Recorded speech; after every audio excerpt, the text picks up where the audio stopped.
अल्लाहुम्मा सल्लि अला मुहम्मदिन व आलि मुहम्मद। औज़ु बिल्लाहि मिनश शैतानिर रजीम। बिस्मिल्लाहिर रहमानिर रहीम। अल्हम्दुलिल्लाहि अहलिही वस्सलातु वस्सलामु अला अहलिहा। एक मरतबा सलवात पढ़ दें मोहम्मद व आले मोहम्मद पर।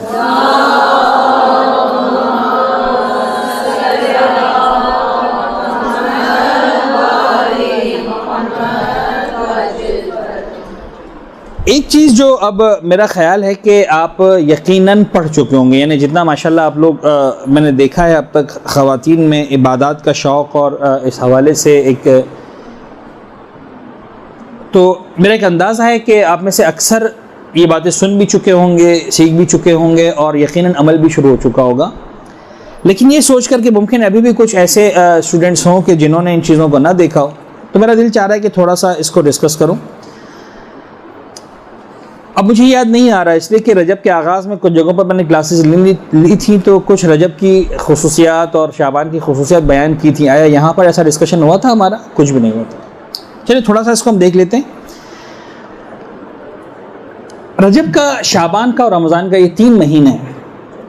ये बात आप जहन में रखें कि ये 3 महीने ख़ास तौर पर एक अलग ही अहमियत के हामिल हैं अहले बैत अतहार की निगाहों में। अच्छा, एक उन्वान मेरे जहन में काफ़ी अरसे से है, लेकिन मैं उस अंदाज से रिसर्च नहीं कर सका जो मैं चाहता हूँ, इसलिए कि वक्त नहीं मिलता। ठीक है, एक ऐसा उन्वान जो बड़ा इंपॉर्टेंट है और जिस पर बाकायदा रिसर्च करने का मौका नहीं मिलता, वो ये कि दुनिया में 2 सिस्टम्स चल रहे हैं टाइम के एतबार से। एक सोलर सिस्टम है, एक ल्यूनर सिस्टम है, जो भी इस तरह सिंपल अल्फाज में कह लें। एक ग्रेगोरियन कैलेंडर है और एक हिजरा कैलेंडर है। एक शमसी निज़ाम है और एक जो है वो ये कमरी निज़ाम है। ठीक है ना? बड़े सारे फ़र्क हैं इन दोनों निज़ामों के अंदर। यानी क्रिश्चियंस की जो ईद है वो कौन सी है? 25 दिसंबर, राइट? आप देखें कि इनका प्रॉब्लम ये है कि ये मरते मर जाएंगे, लेकिन कभी गर्मियों की सीज़न में चाहे भी तो मैरी क्रिसमस नहीं मना सकते, इसलिए कि दिसंबर में ही मनाना है। पॉसिबल ही नहीं। लेकिन हमारी ज़िंदगी को आप देखें तो चूँकि हर साल 10 दिन का फ़र्क पड़ता है, तो हम अपनी ईद उल फितर सख्त तरीन सर्दियों में भी मना चुके हैं, सख्त तरीन गर्मियों में भी मनाएंगे। ये वाकई ब्यूटी है। ये इतना खूबसूरत निज़ाम है, ये इतना खूबसूरत निज़ाम है और इतना स्लोली चेंज होता है कि हमें वैसे अंदाज़ा नहीं होता। लेकिन आज मैं कह रहा हूँ तो आपने सोचा होगा कि वाकई बात तो सही कर रहे हैं सर, कि एक ज़माना ऐसा भी था जब ईद की सर्दियों के लिए देख रहे थे कि कौन सा स्वेटर पहनना है, और अब जनाब अली जो है वो गर्मियों के मौसम में ईद मना रहे हैं। कभी जो है वो रमज़ान में जो है वो सर्दियों की डिशेज से इफ्तार और सहरी होती है, कभी रमज़ान के अंदर जो है वो गर्मियों की डिशों से इफ्तार और सहरी होती है। कभी जो है रमज़ान के महीने में आम का मज़े ले रहे हैं, कभी जो है वो आम पूरे जो है वो महीने में नज़र ही नहीं आ रहा। तो ये है, ये खूबसूरती है, ये इन्हें सिस्टम की ब्यूटी है। ये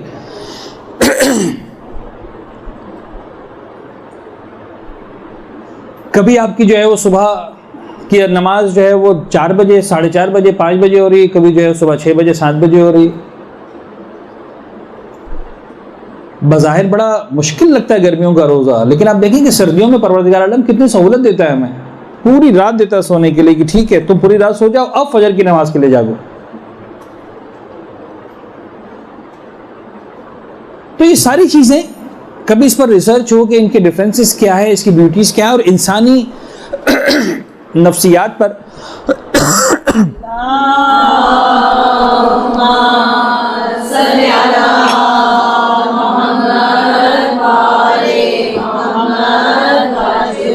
इसके क्या क्या असरात होते हैं वगैरह। खैर, ये बात एक तरफ। अब इसके बाद इन्हीं महीनों में से 3 महीनों का इंतखाब किया अहले बैत अतहार ने या परवरदिगार आलम की ज़ात अक़दस ने, और इनको हमारे लिए अहम तरीन महीने करार दिया। अब आप आजकल की लैंग्वेज के एतबार से जो भी नाम देना चाहें, आप कहें साहब 3 महीने का मेला लगता है, अब उसको मेला कहते हैं। आप कहें 3 महीने का फेस्टिवल है, फेस्टिवल कहते हैं, वही मेला हो गया। आप कहें साहब 3 महीने का सीजन है, अब सीजन कह लें, कुछ भी कह लें, लेकिन ये 3 महीने एक बिल्कुल इनफरादी, एक अलग हैसियत के हामिल हैं हम सब के लिए, जो अहले बैत के मानने वालों के लिए। और ये जो 3 महीने हैं, अहले बैत अतहार के एतबार से देखा जाए, पैगंबर अकरम हज़रत मोहम्मद मुस्तफ़ा सल्लल्लाहु अलैहि वसल्लम की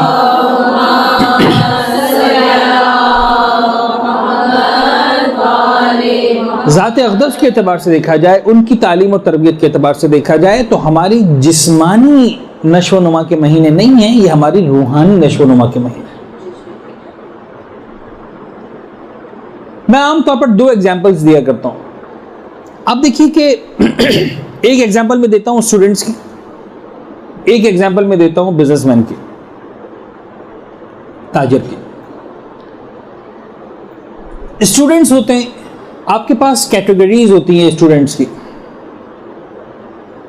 कुछ स्टूडेंट्स ऐसे होते हैं कि जिन्हें इस बात की फिक्र होती है कि हम पास होंगे कि नहीं होंगे। होता है कि नहीं? और उनका हम गम ये है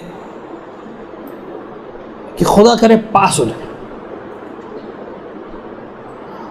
और जैसे ही इन्हें इस बात का यकीन होगा कि हम पास हो गए, उन्हें इसके अलावा मजीद एक लफ्ज भी पढ़ने का शौक नहीं है। पास हो गए, बहुत खत्म, बस इतना हो गया, पास हो गया। उन्हें इस बात से गरज ही नहीं है कि रिपोर्ट कार्ड में क्या लिखा हुआ, उसी नीचे की लाइन देखते हैं, प्रोमोटेड या नहीं प्रोमोटेड, उसी में रिपोर्ट कार्ड बंद रखा, जिस सब्जेक्ट में जितने नंबर आए प्रॉब्लम ही नहीं, फेंक उसको। आपके ख्याल में ऐसे स्टूडेंट्स पूरा साल पढ़ते हैं? कितना पढ़ते हैं? आखिर का 1 महीना पढ़ लिया, बहुत सही है, आखिर का 1 महीना पढ़ लिया, बहुत। कुछ स्टूडेंट्स ऐसे होते हैं जिन्हें इस बात की फिक्र ही नहीं होती है कि हम पास होंगे कि फेल होंगे। उनकी फिक्र ये होती है कि हम फर्स्ट आएंगे कि नहीं आएंगे। उनसे पूछा जाए तुम पास? अरे पास क्या बात करते हैं, पूरा throughout the career A++ लिया, क्वेश्चन ही नहीं है कि हम फेल होने वाले। There is no question of fail और pass, question is about positions, first, second, third, क्या आना है। तो थोड़ी सी ज्यादा मेहनत हो जाए, ऐसा ना हो कि वो 1 पॉइंट परसेंटेज की वजह से मेरी पोजीशन गिर जाए।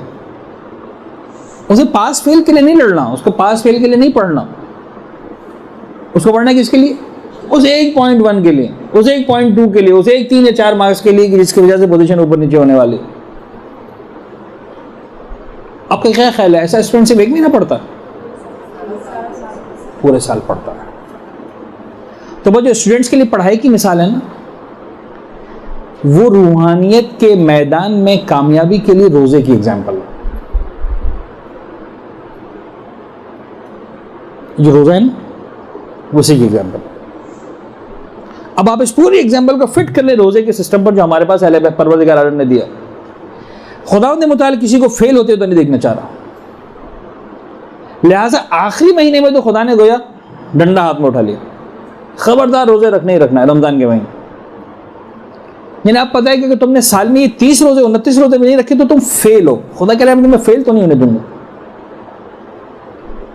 लिहाजा सख्ती है, रोजे रखो वरना ये है और कफारा और क्या क्या।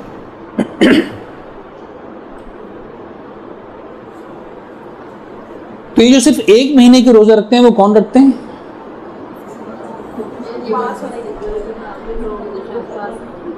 जो सिर्फ पास होना चाहते हैं। अब आप खुद फैसला कर लें, कोई हरज नहीं है, खुदा को प्रॉब्लम नहीं है इसमें कि तुम अपना नाम किस कैटेगरी में लिखवाना चाहते हो। सिर्फ पास होने वालों में ठीक है, कोई बात नहीं, लेकिन अगर तुम चाहते हो पोजीशंस लो तो फिर तुम्हें पूरा साल इस इबादत से गुजरना है। लेकिन इस पूरे साल में भी किस तरह से? आप देखें एग्जाम्पल को आप एग्जैक्टली फिट करते जाएं। जो पोजीशन होल्डर है बहरहाल ऐसा नहीं है कि पूरा साल उसी तरह से पढ़ता है जिस तरह आखिरी महीने पढ़ता। आखिरी महीने मुमकिन है रात को 12-12 1 बजे तक पढ़ रहा हो, लेकिन ऐसा नहीं है कि पूरा साल रात 1 बजे तक पढ़ना है कि नहीं। शुरू के दिन है, हफ्ते में एक दिन पढ़ लिया देर तक, हफ्ते में एक दिन 2 दिन अच्छा पढ़ लिया जम के। जब आखिर के 3 महीने शुरू होते हैं तो अब गोया जो है वो एक कहते हैं इंटेंसिव पढ़ाई शुरू हो रही है। और फिर जब आखिरी का 1 महीना आया तो अब बिल्कुल एक्सट्रीम लेवल की पढ़ाई शुरू हो रही है। बस ये रजब, शाबान और रमज़ान ये उन लोगों के लिए हैं कि जिन्हें A++ लेना है। लिहाजा आप देखिए कि वो जो वाक़या आपको मिलता है कि सलमान खड़े हो गए, अल्लाह के रसूल मैं पूरा साल रोज़ा रखता हूँ, वो क्या था? हर महीने 3 रोज़े रखता हूँ। फिर क्या कहा? क़िबला शाबान और रमज़ान के पूरे रोज़े रखता हूँ और रजब और शाबान के पूरे रोज़े रखता हूँ। तो समझ में आया कि अहले बैत के मकतब में जो तरबियत पाने वाले अफराद हैं वो कैसे होते हैं। सलमान सिर्फ ज़बानी कलामी इंसान नहीं बनता, इसके लिए थोड़ी सी एक्स्ट्रा एफर्ट्स करना पड़ती हैं। अब एक क्लास के अंदर तो फर्ज करें 20 बच्चे हैं, 25 बच्चे हैं, 30 बच्चे हैं, उसी में फैसला होना। But when it comes to the board examinations, अब 30 बच्चों का फासला नहीं है। अब मुमकिन है मसलन जो है वो 2000 बच्चे इम्तिहान दे रहे हो, 3000 बच्चे इम्तिहान दे रहे हो, 10,000 बच्चे इम्तिहान दे रहे हो, 1 लाख बच्चे इम्तिहान दे रहे हो। तो हमारा और आपका जो इम्तिहान है उसमें तो करोड़ों लोग दे चुके हैं, करोड़ों देने वाले, बल्कि अरबों लोग दे चुके हैं, अरबों देने वाले। उसमें हमें कहां खड़ा रहना? Where we want to stand। ये रजब, शाबान और रमजान हमारी उस तरबियत के महीने हैं।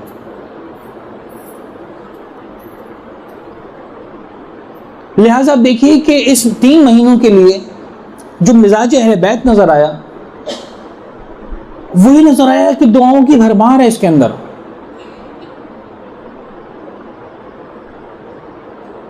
गाइडलाइंस की गाइडलाइंस हैं। यानी आप रजब का महीना गुजर गया, लेकिन अल्लाह करे कि आपको याद रह जाए। एक शख्स है, रजब का महीना का बिल्कुल एंड था, छठे इमाम की खिदमत में आया। इमाम ने कहा कि सालिम की रिवायत है, इमाम ने फरमाया कि तुम्हें रोज़े रखते इस महीने में? कहने लगा बोला वल्लाह मैंने कोई रोज़ा नहीं रखा इस महीने। इमाम ने पहला जुमला ये कहा कि तुमने इतना ज़्यादा सवाब ज़ाया कर दिया है कि जिसका अंदाज़ा रब्बुल इज़्ज़त की ज़ात के सिवा कोई नहीं लगा सकता। Can you imagine the weight of this sentence?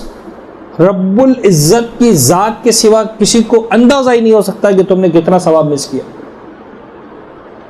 लेकिन इस रिवायत के शुरू में क्या लिखा था कि अभी रजब के कुछ दिन बाकी थे। फौरन उसने कहा कि मौला अगर मैं कुछ दिन रख लूं कुछ मिल जाएगा। इमाम ने कहा डेफिनेटली मिलेगा। फिर वो मशहूर हदीस हमारे सामने आती है कि इमाम फरमाते हैं अगर कोई शख्स एक दिन रोज़ा रखता है रजब के आखिर में, तो खुदा सकरातुल मौत की सख्ती को आसान करता है, बादअज़ मौत कब्र की हौलनाकी से बचाता है, फिशार की मंजिलों से आसान कर देता है। अगर कोई शख्स रजब के आखिर में 2 रोज़े रखता है, परवरदिगार पुले सिरात से इसको बआसानी गुजार देगा। अगर कोई शख्स रजब के आखिर में 3 रोज़े रखता है तो यहाँ तक लिखा कि जहन्नम की आग से निजात का परवाना उसके हाथ में दे दिया जाता। जिन्होंने रखे खुदा कबूल करे, जिन्होंने नहीं रखे नियत करें कि इंशाल्लाह अगले साल में रखेंगे। लेकिन फिर दूसरी रिवायत, इमाम की खिदमत में बैठे हुए, यही हमारे छठे इमाम, मौला रजब के रोजे का बताइए। अब रिवायत का अंदाज ही बता रहा है कि रजब का महीना गुजर चुका था। मौला रजब के रोजे की फजीलत तो बताइए। इमाम ने कहा तुम्हें रजब याद आ रहा है, शाबान की फजीलत नहीं मालूम? शाबान को क्यों मिस कर रहे हो? तो ये क्या है? ये सब बतलाना है। सफवान, ये रिवायत देखें, इसके अंदर मौजूद है माह शाबान के तारुफ में। मफातिल जनान मेरे पास किताब में, इसको दिखाना और ज़रूर इसको जाके देखिएगा, छोटा बहुत ज़रूर देखिएगा। सफवान जम्माल से रिवायत है कि छठे इमाम की खिदमत में पहुंचे, छठे इमाम ने एक जुमला कहा। अब देखिए इमाम किस अंदाज से तरबियत करते हैं। आजकल मैं कहता हूं कि ये ट्वीट और मिसाल के तौर पर फेसबुक और आपके जो है सोशल सर्कल्स में बात जाती है ना, सर्कल्स की जो बात करते हैं, सर्कल्स की बात अगर मैं पहले किसी ने की तो इस्लाम ने की। और यहाँ पर इमाम द वर्ड सर्कल यूज़ कर रहे हैं सफवान जम्माल के सामने। सफवान जम्माल बहुत बड़े लेवल का साहबी है, बहुत बड़े लेवल का साहब। कई सारे वाक़यात है सफवान जम्माल के, अगर वाक़यात में जाऊँगा तो फिर बात कहीं से कहीं निकल जाएगी। सफवान जम्माल छोटे इमाम की खिदमत में बैठे, इमाम ने कहा सफवान, देखिए मैं एग्जैक्टली अल्फाज सुनाऊँ, अपने करीबी लोगों को माह शाबान में रोजे रखने पर आमादा करो। करीबी लोगों को सर्कल्स, अपने सर्कल के अंदर मोटिवेट करो लोगों को कि वो क्या करें, माह शाबान में रोजे रखें। अच्छा, सफवान भी वो इज्जत, वो ताज़ीम, वो अपने मकाम पर, लेकिन छठे इमाम के मकतब के पले हुए हैं, स्मार्ट हैं। अब मैं अपने अल्फाज में तर्जुमा करूँ, इस रिवायत का अल्फाज देख लें उन्होंने क्या कहा, ताकि मैं अपने अल्फाज आपको बता सकूँ। मैंने अर्ज़ किया, सफवान कहते हैं मैंने अर्ज़ किया कि मौला इसकी फजीलत क्या है। यानी दूसरा अल्फाज में सफवान ने कहा मौला ऐसा तो कोई रोज़ा नहीं रखेगा, आपको थोड़ा चटपटा बताएं ताकि मैं लोगों को बताऊं। देखिए ना, हमारा मिजाज भी है ना ऐसा, हम जब मफादी खोलते हैं तो अगर किसी दुआ के शुरू में लिखा हो कि अगर ये दुआ पढ़ोगे तो हर लफ्ज़ पर 1000 गुनाह माफ़ हो जाएंगे और 1000 दर्जात बढ़ जाएंगे और 1000 महल बन जाएंगे और ये हो जाएगा, तो बड़े मज़े से दुआ पढ़ने को तैयार हो जाते हैं। और जिस दुआ के शुरू में लिखा हो कि मतलब इमाम रोज़ाना पढ़ा करते थे, बस इतना सा, तो दिल माइल नहीं होता। इतनी पढ़ते हैं पढ़ने वाले, मैं मना नहीं कर रहा हूँ, लेकिन दिल इतना माइल नहीं होता जब तक कि सवाब और फजीलत उसके हमारे साथ। तो सफवान ने भी कहा मौला कुछ फजीलत तो बताइए, मैं क्या बताऊं, क्या कह के कहूं रोज़ा रखो। अब इमाम बता रहे, सुने। इमाम ने फरमाया कि हज़रत रसूल खुदा सल्लल्लाहु अलैहि वसल्लम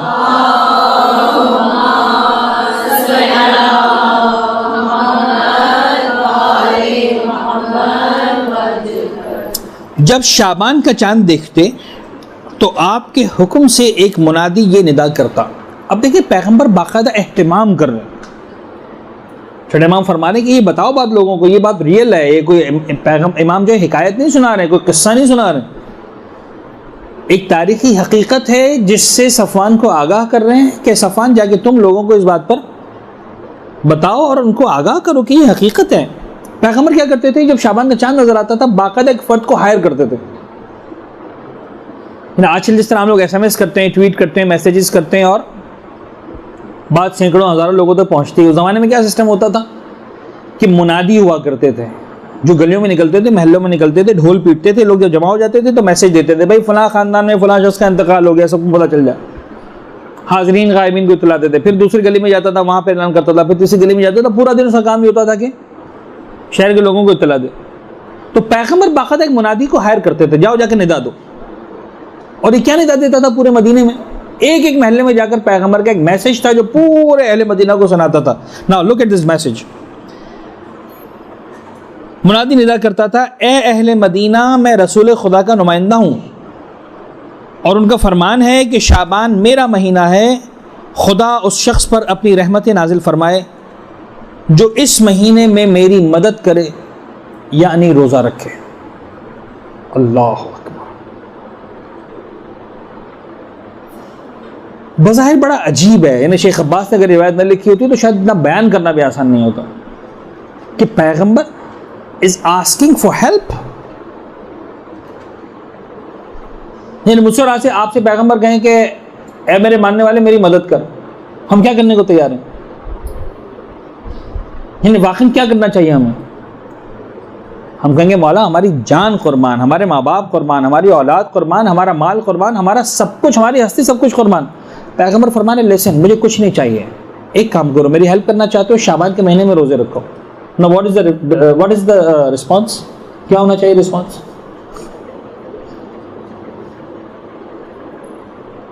ये पैगंबर फरमा रहे हैं मेरी हेल्प करो। अब ये रिवायत कौन सुना रहा है? छठे इमाम। किसको सुना रहे हैं? सफवान जम्माल को। और कह रहे जाओ जाके सफवान ये रिवायत तुम अपने सर्कल्स में बयान करो। जिन्हें दूसरे अल्फाज में मैं आज ये कह रहा हूं कि जाओ अपने अपने मैसेजेस में बना के इसको ट्वीट करो, फैलाओ इस मैसेज को आगे जितना हो सकता है।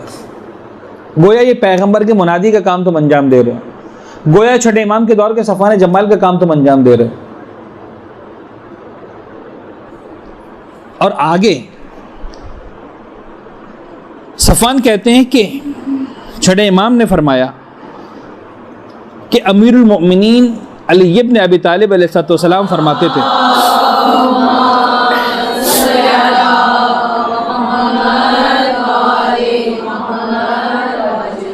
अब देखिए वास्ते बढ़ते जा रहे हैं। सफवान कहते हैं तो छठे इमाम ने फरमाया कि मौला कायनात ये फरमाया करते थे, क्या फरमाया करते थे?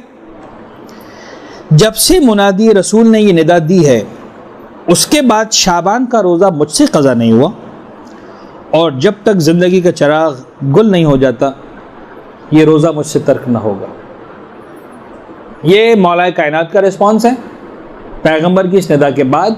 अब देखिए कि हमारा रिस्पॉन्स क्या होना चाहिए। आपको अंदाज़ा हुआ शाबान कितना इंपॉर्टेंट महीना, रजब इतना ही इंपॉर्टेंट, शाबान इतना ही इंपॉर्टेंट।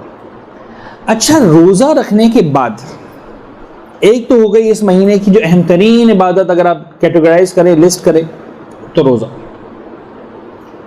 लेकिन क्या रोज़ा रखने के बाद मज़ीद कुछ भी नहीं? मैंने रोज़ा रख लिया लिहाजा सब कुछ खत्म हो गया? नहीं। अब आप लोग जाके देखिएगा, मुझे पता है कि मैं सारा का सारा नहीं पढ़ सकूंगा, लेकिन इबादतों के मरहले में दो इबादतें और हैं जो बड़ी इंपॉर्टेंट है इस रजब के अंदर, इस शाबान के अंदर। नंबर एक इस्तिग़फ़ार, नंबर टू सदका। इस्तिग़फ़ार और सदका, ये बड़ा ही आपको कहते हैं ना कि ब्रीफ, एक मुख्तसर तरीन अल्फाज में, पॉइंट्स की सूरत में, बुलेट पॉइंट्स की सूरत में आपको बातें दे रहा हूँ। और अहले बैत था नहीं बताइए, कोई मेरा कोई कमाल नहीं है इसके अंदर। Two points agenda after the fasting. Number एक इस्तिग़फ़ार, नंबर दो सदका। और इस्तिग़फ़ार के लिए भी जो वर्ड्स हैं वो अहले बैत ने बताए इस महीने के लिए। याद है किसी को क्या लफ्ज़ है? बस सिंपल, अस्तग़फ़िरुल्लाह व अस्अलुहु तौबा। जितना हो सके तकरार करो इसको, जितना हो सके, जब भी याद है, सुबह, दोपहर, शाम, रात, आधी रात, एनी टाइम। अस्तग़फ़िरुल्लाह व अस्अलुहु तौबा। अस्तग़फ़िरुल्लाह क्या मीनिंग है? मैं अल्लाह से मग़फ़िरत की भीख मांगता हूँ, मैं अल्लाह से मग़फ़िरत का तलबदार हूँ, मैं अल्लाह से दुआ करता हूँ कि खुदा मुझे बख्श दे। व अस्अलुहु अत-तौबा, फ़र्क क्या है इस्तिग़फ़ार में और तौबा में? कोई बताएगा? जी जनाब, there's a difference between इस्तिग़फ़ार एंड तौबा।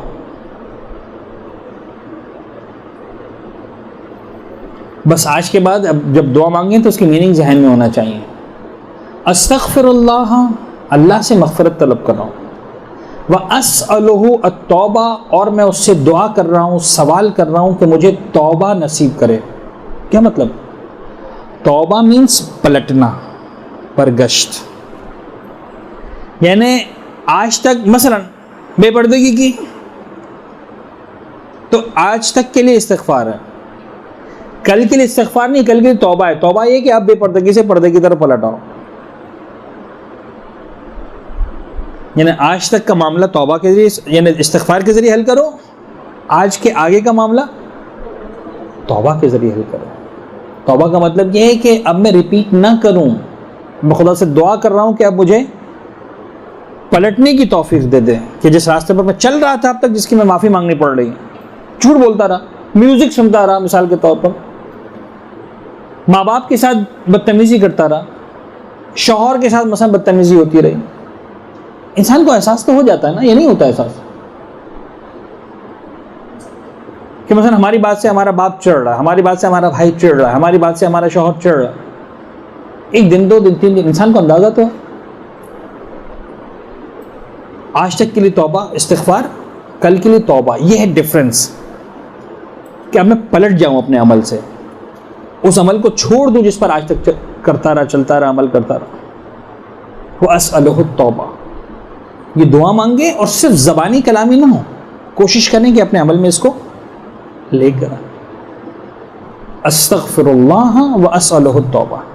इस्तिग़फ़ार के लिए बेहतरीन अल्फाज हैं जो अहले बैत ने बताए, और सदका। अब आप देखिए कि आपका इसमें इन्वेस्टमेंट अब तक कुछ नहीं हो रहा, स्पेशली टाइम का इन्वेस्टमेंट नहीं है। रोज़ा रखकर ऐसा नहीं है कि आपका वक्त लग रहा है इबादत के अंदर, है ना, अपना नॉर्मल रूटीन का काम अंजाम दे रहे हैं। अस्तग़फ़िरुल्लाह व अस्अलुहु तौबा के लिए आपको जो है वो मुसल्ला नहीं बिछाना, क्लियर है? आप चलते फिरते काम करते जो भी हैं पढ़। सदका देने के लिए आपको ऐसा नहीं है कि आधा घंटा बैठना है मिसाल का मुसल्ले पर। इन 3 चीजों के बाद अब आती है उस लेवल की इबादतें जिसके लिए मुसल्ला बिछाना है, जिसके लिए मुसल्ला बिछाना। और मुसल्ला बिछाने के लिए फिर मुनाजात शाबानिया है, फिर रोजाना की दुआएं हैं। अब लेकिन इनके लिए मैं आपको एक बात बताऊं, खवातीन के साथ जब बात होती है तो एक बात का डर लगता है कि ऐसा ना हो कि एक्सट्रीम पे चले जाएं। यानी ये भी नहीं होना चाहिए कि आप मुसल्ले पर बैठे तो इतना लंबा बैठ गए कि अब किसी और काम के लिए फुर्सत ही नहीं है।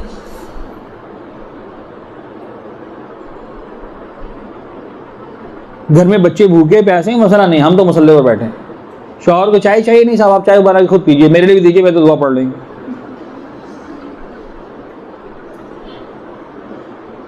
वो अंडरस्टैंडिंग्स भी क्लियर होना जरूरी है, लेकिन इनके साथ साथ कोशिश करें वक्त निकालें। यानी अब ये वो वाले महीने शुरू हो गए कि अब डिसाइड होना है कि A+ लेना है, A++ लेना है, A लेना है, B लेना है, पास होना है, क्या करना है। तो कुछ ना कुछ तो करना पड़ेगा ना। आखिर के 3 महीने में इंसान वक्त निकालता ही है, बाकी मसरूफियात को कम करता ही है। जिन बच्चों को वाकई पोजीशंस लेनी होती है, क्या करते हैं आखिरी महीने में? कोई प्रोग्राम में शादी का नहीं जाना, दोस्तों ने खेलने का प्रोग्राम बनाया नहीं जाना, पिकनिक नहीं जाना, फला नहीं जाना। क्यों? इससे कि हमारा पढ़ाई का महीना। कहीं कटौती करेंगे तो टाइम निकलेगा ना यहाँ पर, तो बाकी सारी चीज़ों में कटौती करें और टाइम निकालें मुसल्ले बैठने के लिए। मैं कहता हूँ प्लान से बढ़ें आगे। रोजाना मसला आधा घंटा निकालें, 15 मिनट दिन में, 15 मिनट रात में,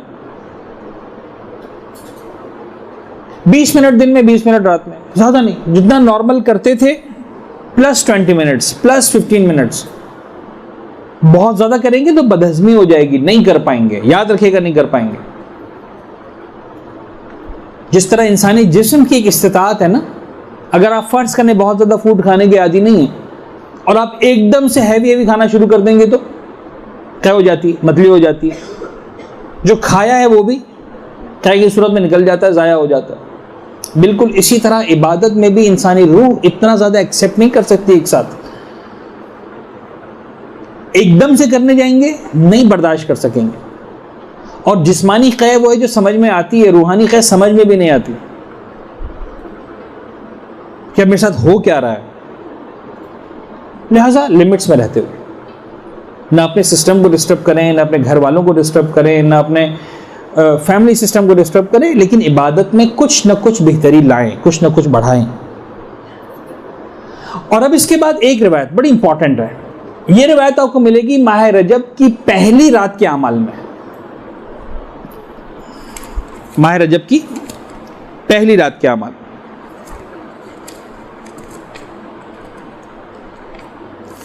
माह रजब की फजीलत बयान की है, उसके बाद जो है वो मुश्तरका अमाल बयान किए हैं, और मुश्तरका अमाल के बाद रजब की पहली रात। रजब की पहली रात में पॉइंट नंबर 7 में रिवायत लिखी हुई है। अब मैं जल्दी पढ़ता हूँ, आप सलवा दिल में पढ़ लीजिएगा। रजब की पहली रात के बारे में शेख ने मिसबाह मुतहज्जिद में नकल किया है कि अबुल बख्तरी वहाब इब्न वहाब इमाम जाफर सादिक अलैहिस्सलाम से, आप अपने वालिद माजिद और अपने जद्द अंजद अमीरुल मोमिनीन इमाम अली अलैहिस्सलाम से रिवायत करते हैं कि आपने फरमाया, आप फरमाया करते थे। अब देखें कहाँ उसे पूरी सनद के साथ शेख अब्बास ने इस रिवायत को लिखा है। आप फरमाया करते थे, मुझे खुशी महसूस होती है कि इंसान पूरे साल के दौरान इन 4 रातों में खुद को तमाम कामों से फारिग करके बेदार रहे। साल की 4 रातें और खुदा की इबादत करे। अब इससे पहले कि इस रिवायत को मैं मुकम्मल करूं, जरा सोचिए और लिखिए अपने पास वो 4 रातें कौन सी होंगी। हम तो बहुत सारी रातों को जानते हैं ना दिन के अंदर, कितनी कितनी रातें हैं जो इंपॉर्टेंट हैं। अब आपको इतना तो अंदाजा हो गया कि उनमें से एक पहले रजब की रात है, इसलिए कि पहले रजब की रात में आ गए, चले एक रात, बाकी 3 रातें कौन सी होंगी? शब कदर होनी चाहिए, इसलिए कि रमज़ान के महीने की अहम तरीन रात शब कदर है, और 15 शाबान की रात, और शब ईद, और शब मेराज, और शब अरफा, ठीक है ना। और कई सारी रातें हमारे जहन में आई, ठीक है। बस मेरा काम इतना ही था कि थोड़ा सा आपकी जो है ना सोच को बेदार करूँ। अब आइए देखिए इमाम क्या फरमाते हैं।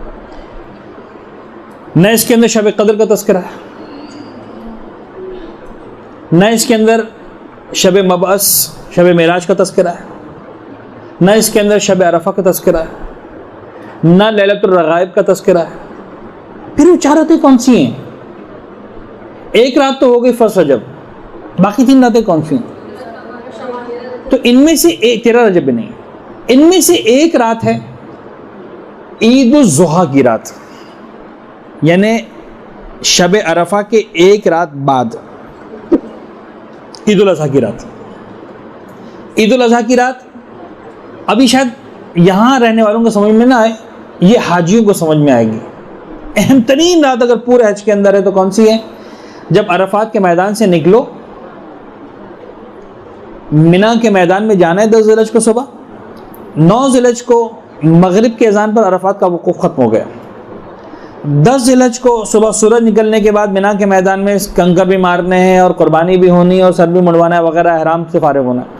ये जो 9 और 10 की दरमियानी रात है, ये बैतूता करना है मुज़दलिफ़ा के मैदान में, मशअरुल हराम जिसे कहते हैं। अहम तरीन रात है, वल्लाह अहम तरीन रात। खुदा नसीब करे इंशाअल्लाह मुझे भी आपको भी बार बार नसीब करे, और ख़ुद मुज़दलिफ़ा के मैदान में जाकर देखें और उसकी बरकतों को, उसकी वाक़न उसकी सिग्निफिकेंस को महसूस करें। अजीब रात है। यानी अहले बैत, अब मैं एक मसला से जुमला सुन लें, ये जुमला मुझे पता है कि समझ में नहीं आएगा लेकिन याद रह जाए तो बड़ी बात है। अहले सुन्नत के एतबार से अरफा हो गया, हज हो गया, यानी हार्ट ऑफ द हज इज अरफा अकॉर्डिंग टू अहले सुन्नत। अकॉर्डिंग टू अहले बैत शब मुज़दलिफ़ा इज द हज, हार्ट ऑफ द हज।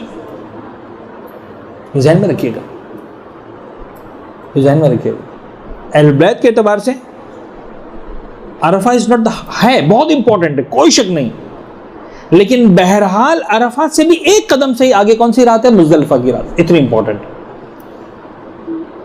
अब ये फ़िक़ी मसाइल जब सुनेंगे, समझेंगे, इंशाअल्लाह आज का सफ़र इख्तियार करेंगे तो समझ में आएंगी सारी बातें। तो एक रात तो वो है शब ईद उल अज़हा, एक रात हो गई पहली रजब की रात, बाकी 2 रातें कौन सी हैं? तो इन बाकी 2 रातों को समझने के लिए रजब, शाबान और रमज़ान को एज ए होल पैकेज समझना पड़ेगा। रजब, शाबान और रमज़ान अगर एज ए पैकेज समझ में आया तो फिर एक जुमले में बात मुकम्मल हो जाएगी। पहली रात, दरमियानी रात, आखिरी रात, यानी पहली रजब, 15 शाबान, ईद उल फित्र।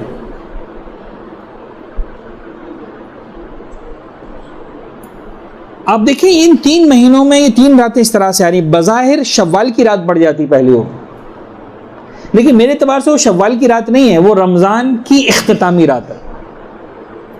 एक कारोबारी होता है ना, जब एक मेला लगता है तो क्या करता है वो पहली रात को सारी प्लानिंग करता है, मुझे इतना इतना इतना धंधा करना है, कारोबार करना है, इतना मुझे कमाना है।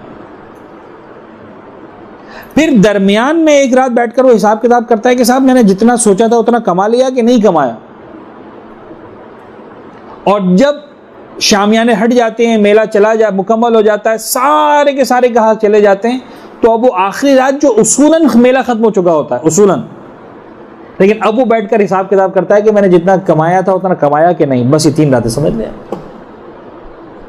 और इमाम अली फरमाते हैं कि मुझे पसंद है कि इंसान इन रातों को जाग कर गुजारे, तमाम कामों से खुद को फारिग करे। ठीक है, एक लफ्ज़ लिखा हुआ, मैं इसे इनकार नहीं करता, मुझे इजाज़त नहीं है अपनी मर्जी से मौला के कलाम की तफसीर करूँ। लिखा है कि इबादत में गुजारें। मुझे ऐसा लगता है कि यहाँ इबादत में गुजारने से मतलब सिर्फ ये नहीं है कि दुआएं पढ़ता रहे। इबादत में गुजारने का मतलब वो तफक्कुर की इबादत, प्लान करे कि मुझे क्या करना है। मुझे यानी जिस तरह एक बिजनेसमैन प्लान करता है, मुझे इस 3 महीने में ये मेरा टारगेट है, मुझे ये अचीव करना है, इतना बिजनेस करना है। मोमिन का ही टारगेट होना चाहिए, इस रजब, शाबान, रमजान में मुझे इतना अचीव करना है, इतना टारगेट है। अब कुछ लोग ऐसे हैं जो रजब, शाबान के पूरे पूरे महीने रोजे रखते हैं, वो एक अलग है, एडवांस यूजर्स हैं। ठीक है, खुदा उनको सलामत रखे, उनकी इबादतों को कबूल करे और तौफीक दे। कुछ वो हैं जो रमजान के अलावा नहीं रखते। अब आप कहें साहब हम आज से सारे रोजे रखना शुरू कर देंगे, नहीं रख पाएंगे, फेल हो जाएंगे। टारगेट्स बनाए कि साहब रजब, शाबान और रमजान में 90 दिन थे, 90 दिन में हम 30 दिन का रोजा रखते थे, 60 नहीं रखते थे। हम इतना करेंगे, इस मरतबा 90 में से 45 दिन रोजा रखेंगे। यानी 30 रोजे तो रखने हैं रमजान के, बाकी 2 महीनों में 15 रोजे और रखेंगे एक्स्ट्रा, 1 महीने में 7-8 रोजे। देखिए खुद में कितनी तवानाई है, प्लान करें। 1 महीने में 7-8 रोजे रखने, इसका मतलब क्या करेंगे, 4 वीकेंड्स हैं, हफ्ता इतवार रखेंगे, हर हफ्ता इतवार, तो हो जाएंगे 8 रोजे हो जाएंगे 1 महीने में, 2 महीनों में 16 हो जाएंगे। मिसाल के तौर पर 90 रातों में उसूलन तो 90 नमाज़ें शब होनी चाहिए, जिनकी होती है मुबारक और नहीं होती है। अगर आप ये नियत करेंगे कि साहब 90 की 90 जो आज तक कभी एक भी नहीं पढ़ी और अब 90 की 90 रातें पढ़ेंगे, आप मुतमईन हो जाएंगे 3-4 ज़्यादा नहीं पढ़ पाएंगे। प्लान करें कि ठीक है हम इतना करेंगे कि मिसाल के तौर पर रमज़ान में मसलन सारी पढ़ लेंगे या रमज़ान में कुछ पढ़ लेंगे, और रजब शाबान में कम से कम इतना करेंगे, वीकेंड्स पर 1 पढ़ेंगे नमाज शब, पूरे महीने में 4 नमाज शब हो जाए बहुत है, कोई मसला नहीं। 4 भी होती है बड़ी जीत है, जिनकी 0 है उनकी बात कर रहा हूं।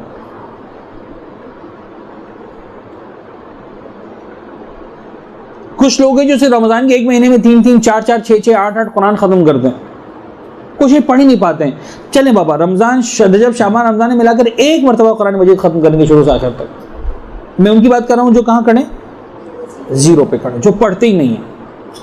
साहब थोड़ा थोड़ा पढ़ेंगे, 90 रातें 90 दिन है।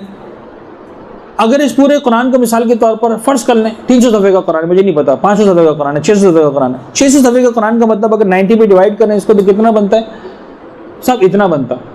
900 सफ़े होते, 90 दिन होते, 10 दिन आते, 600 सफ़े मसलन 6 सफ़े आएंगे। चले 600 सफ़े का कुरान है, रोजाना 6 सफ़े पढ़ेंगे बस,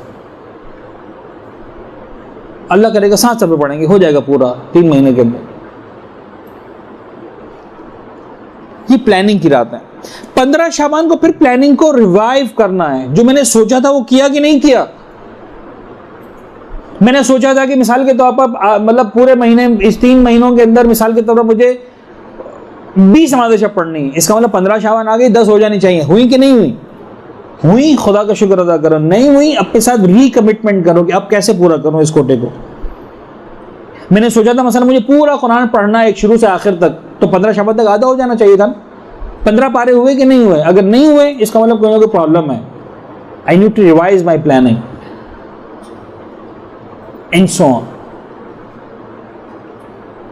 फिर वो समझ में आएगा कि क्यों मासूम कहते थे कि बाबा ईद उल फितर की रात जो है वो मजदूरी लेने की रात है। तो मजदूरी लेने की रात ये कि तुम्हें पता तो हो कि तुम्हें क्या है, रिपोर्ट कार्ड तुम्हारे अपने हाथ में, तुम्हें पता है कि आज की रात अगर खुदा इनाम बांट रहा है तो मुझे क्या मिलेगा, मैं कहां खड़ा हूं। मेरे रिपोर्ट कार्ड में प्रोमोटेड लिखा है, डिमोटेड लिखा है, A+ लिखा है, A लिखा है, क्या लिखा है। मैंने जो कमिटमेंट किया था वो पूरा किया कि नहीं किया, जो मैं कर सकता था वो मैंने किया कि नहीं किया। इबादत सिर्फ दुआएं पढ़ लेने का नाम नहीं है, सिर्फ किताबें खोल लेने का नाम नहीं है, सिर्फ जो है वो तोते की तरह रिवाइज करने का नाम नहीं है। प्लानिंग करें, प्लीज प्लानिंग करें। आधा घंटा 1 घंटा सफा लेके बैठ जाएं, कागज लेके बैठ जाएं 15 शाबान की रात को। सारी बातें तो जो आप करते करें, एक काम और करें इस मरतबा मेरे कहने पर, एक कागज लेके बैठ जाएं आधे घंटे के लिए, सिर्फ कागज कलम, सुकून, सारे मोबाइल कंप्यूटर सब ऑफ करके सुकून से सोचें कि मुझे इन बाकी 45 दिनों में क्या करना है। रमजान के महीने में क्या टारगेट्स है मेरे, कितनी नमाज़ शब पढ़नी है, कितनी मरतबा दुआ है वो हमजा पढ़नी है। अच्छा हम क्या प्लानिंग करते हैं, कमाल है हमारा। जब शाबान रमजान शुरू होते हैं क्या प्लानिंग होती है, मैचिंग की चूड़ियां कहां से मिलेंगी,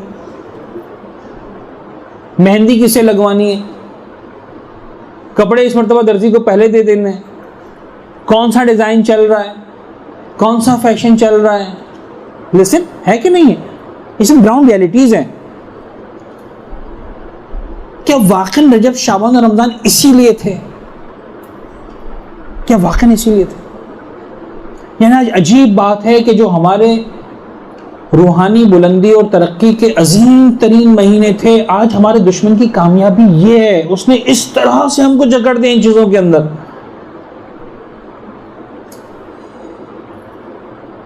मुझे वाकई दिल जलता है। अब जरा सोचें कि साहब एक कल्चर ऐसा है, एक ग्रो ऐसा है, एक उम्मत ऐसी है जिसमें खुदा का हुक्म है कि भाई साल के 11 महीने मिसाल के तौर पर तुम 3 वक्त का खाना खाओ और साल के 1 महीना तुम 2 वक्त का खाना खाओ। होना क्या चाहिए बजटिंग के एतबार से?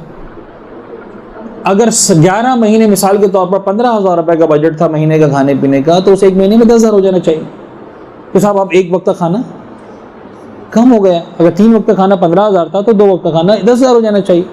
मुझे ईमानदारी से बताइए कि रमज़ान के महीने का बजट हमारा क्या होता है? अगर पूरा महीना 15,000 होता है तो रमज़ान के महीने में 30,000 होता है कि नहीं होता? ये सिर्फ एक एक घर की बात नहीं है, एक उम्मत की बात है। मैं आपके समोसों और पकौड़ों पर पाबंदी नहीं लगा रहा हूं, लेकिन ट्राई टू अंडरस्टैंड कि हम कहां खड़े हैं, हम अपने बच्चों की क्या तरबियत कर रहे हैं, हम अपनी नस्लों की क्या तरबियत कर रहे हैं, हम अपने आप के साथ क्या कर रहे हैं। पूरा, अच्छा ये सिर्फ पाकिस्तान की बात नहीं कर रहा हूं, सिर्फ कराची की बात नहीं हो रही, पूरा आलम इस्लाम आप देखिए। यानी जिस महीने में परवरदिगार आलम जैसे करीम परवरदिगार ने, देखिए करीम, रमजान के महीने में हमें कहता तो मेरे मेहमान हो, कभी इस अंदाज से सोचा आपने? कहते ना खुदा तो मेरे मेहमान हो रमजान के महीने में। मुझे बताइए दुनिया का कौन सा मेजबान ऐसा है जो अपने मेहमान पर खाने पीने की पाबंदी लगाता?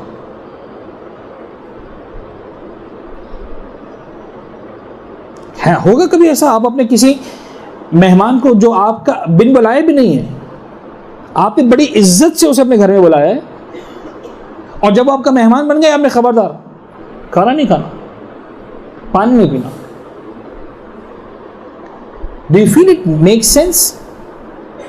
खुदा तूने 11 महीने कहा होता कि मेरे मेहमान समझ में आता है, इस 1 महीने में कहा होता कि मेरे मेहमान से फारिग, मैं करीम खुदा हूं लेकिन खाने पीने पाबंदी लगा रहा हूं, तो मुझे 1 महीने में अपने आपको मेरा मेहमान मत समझो।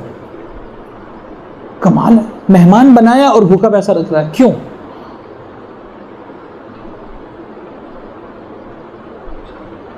थोड़ा सा एग्जाम्पल को ट्विस्ट करें, समझ में आ जाएगी बात। आपने बहुत ही अजीज मेहमान को बुलाया, उसको 104 बुखार है, वो आपसे ठंडी बोतल मांग रहा है पीने के लिए, देंगे इसको? क्यों नहीं देंगे? आप कहेंगे साहब आप हमारे अजीज तरीन मेहमान हैं और हम आपकी ज़ात को ज़रा सा भी नुकसान पहुंचाना पसंद नहीं करते, जो आप मांग रहे हैं ये आपको मजीद भी मार करने वाली चीज़ है। लिहाजा अगर हम अच्छे मेज़बान हैं तो ज़रूरी है कि आप में ठंडा शरबत, तो हर चीज़ पे पाबंदी लगा दें ठंडी। तो ये पाबंदी क्यों लगा रहे हैं? मेहमान की ज़रूरत को मद्देनज़र रखते हुए पाबंदी लगा रहा है। बस अब समझें कि परवरदिगार ने मेहमान बनाया किस चीज़ के लिए। खुदा ने कहा कि बाबा रोज़े रखो ताकि तुम साहिब तक़वा बन जाओ। खुदा जानता है, मैं और आप जानते हो कि ना जानते हो, कि जब तक ये भूख और प्यास की तकलीफ को बर्दाश्त नहीं करेंगे तक़वा के उस लेवल तक पहुंच ही नहीं सकते। हमें और आपको भूखा रखकर खुदा को कोई फायदा नहीं होने वाला। ऐसा नहीं कि खुदा के पास ग़िज़ा की कमी हो गई है, मुसलमान जो है वो एक टाइम भूखा रह लेंगे तो खुदा की जो है वो ग़िज़ा की कमी पूरी हो जाएगी, ऐसा कुछ नहीं है। मसला है कि मैं और आप उस तक़वा की मंजिल पर पहुंच ही नहीं सकते जिस तक खुदा हमको पहुंचाना चाहता है, जब तक कि रोज़ा नहीं रखेंगे। फेल है उसके बगैर हमें। अब मुझे ईमानदारी से बताइए, जिस महीने को खुदा ने भूख और प्यास का महीना बनाया था, क्या हमारे पास वो महीना खाने और पीने का महीना नहीं? ये जुल्म वो है जो हम खुद अपने आप पे करते हैं, कोई और हम पर आके नहीं करता। खुदा ने रमज़ान का महीना बनाया था फजर की अजान से लेकर मगरिब की अजान तक भूखे प्यासे रहने का महीना। हमने क्या बना दिया? मगरिब की अजान से लेकर फजर तक खाने पीने का महीना। है कि नहीं? आप देखिए किस तवातुर के साथ डिशेस चलती हैं इफ्तार से लेकर सहरी तक। यानी ऐसा लगता है कि जो फोकस है वो फजर से मगरिब तक भूखा रहने पर नहीं है, फोकस मगरिब से फजर तक खाने पर है। हम ये प्लानिंग नहीं करते हैं कि फजर से मगरिब तक क्या करेंगे, हम ये प्लानिंग करते हैं कि मगरिब से फजर तक क्या करेंगे। आज समोसे खाने, आज पकौड़े खाने, आज ये खाना, आज वो खाना, आज ये बना लो, आज वो बना लो। रमज़ान के महीने में आप देखें टेलीविजन के प्रोग्राम्स दुआओं के इतने नहीं है जितना जो है वो रेसिपीज के प्रोग्राम है कि नहीं? ये जुल्म कौन कर रहा है? हम में से हर फर्द इंडिविजुअली भी कर रहा है, और फिर हमारा माशरा माशरती तौर पर, फिर पूरा आलम इस्लाम। काश इन बातों को समझा होता तो आज हम कहीं और होते हैं। लेकिन एटलीस्ट जो हम समझ सकते हैं इस एक फैमिली की हद तक, इस एक ग्रुप की हद तक, एक इस क्लास की हद तक, हम इतना तो समझ सकते। अगर हम भी नहीं समझेंगे तो इस समझने की शुरुआत कहां से होगी, नुक्ता आगाज कहां से होगा? और फिर शाबान के महीने की एक बड़ी, कितना टाइम बचा? टाइम मुकम्मल हो गया। एक रिवायत का मैं हवाला दे दूं सिर्फ। बड़ी तवील रिवायत है।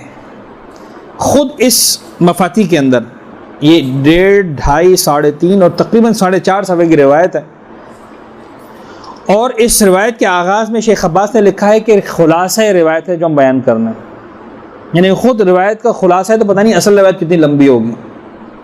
एक लफ्ज़ आपने सुना होगा शजर तूबा और शजर ज़क़ूम, और पैगम्बर अकरम इस रात में वो पूरी रिवायत बयान करते हैं बड़ी तफसील के साथ। और फिर एडवांस यूज़र्स के लिए मैंने कहा ना, कुछ होते हैं जो बिल्कुल बिगिनर्स होते हैं, उनके लिए वही मोटी बड़ी बातें बहुत हैं। इस्तिग़फ़ार, तौबा, रोज़ा, फिर कुछ मुसल्ले पर। अच्छा, ये सदका क्या था? ये सदका दर हकीकत देखें, इस्तिग़फ़ार बंदे और खुदा की लिंक की बात है, रोज़ा बंदे और खुदा की लिंक की बात है, ये सदका बंदे और बंदे की लिंक की बात है। ये रोज़ा रखने के बाद दो ही चीज़ें इंपॉर्टेंट हैं, एक अपना रिश्ता अपने खुदा से स्ट्रॉन्ग करो, नंबर 2 अपना रिश्ता अपने जैसे इंसानों से स्ट्रॉन्ग करो।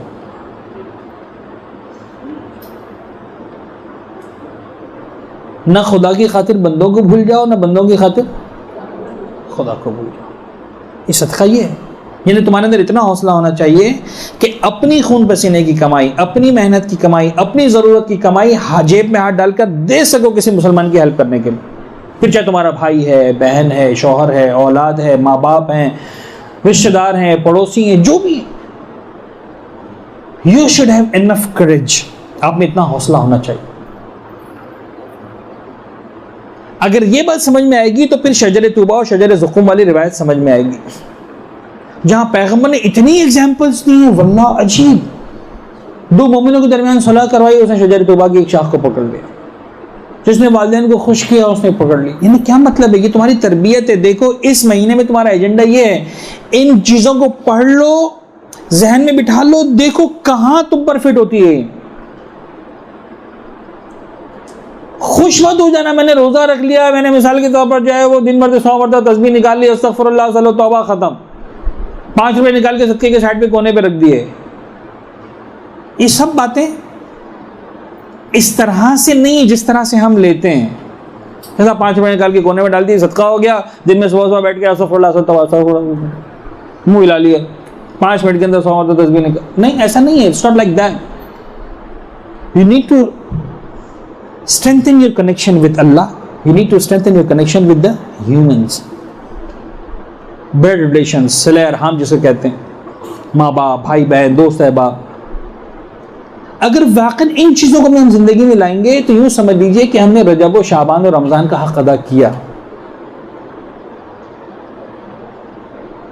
वरना इन्हीं रोजेदारों के लिए यही मासूम एक जुमला इरशाद फरमाते हैं।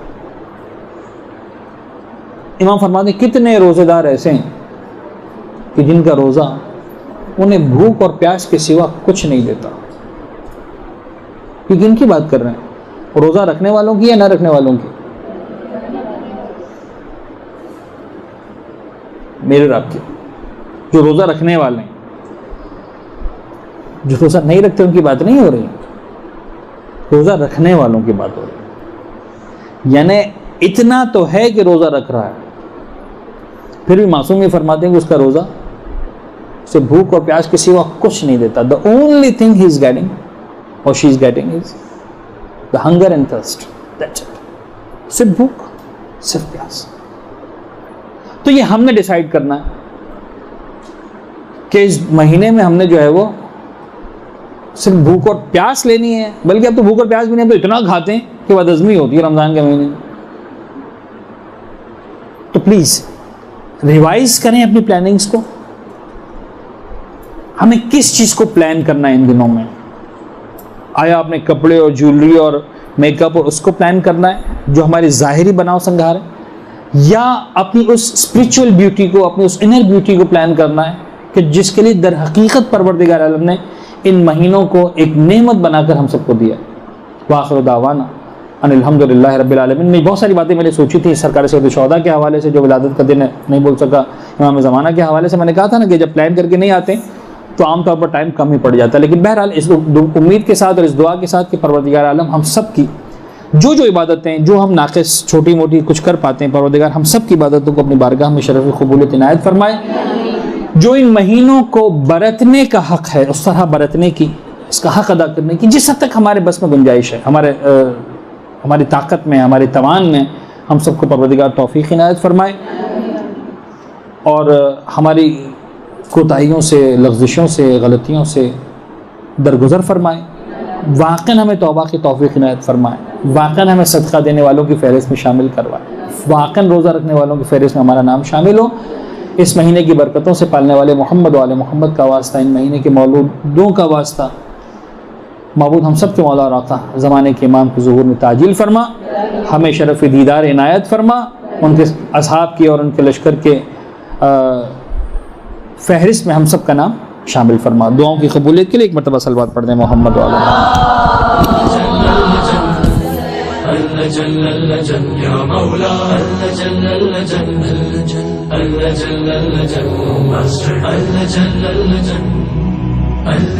या साहिब समा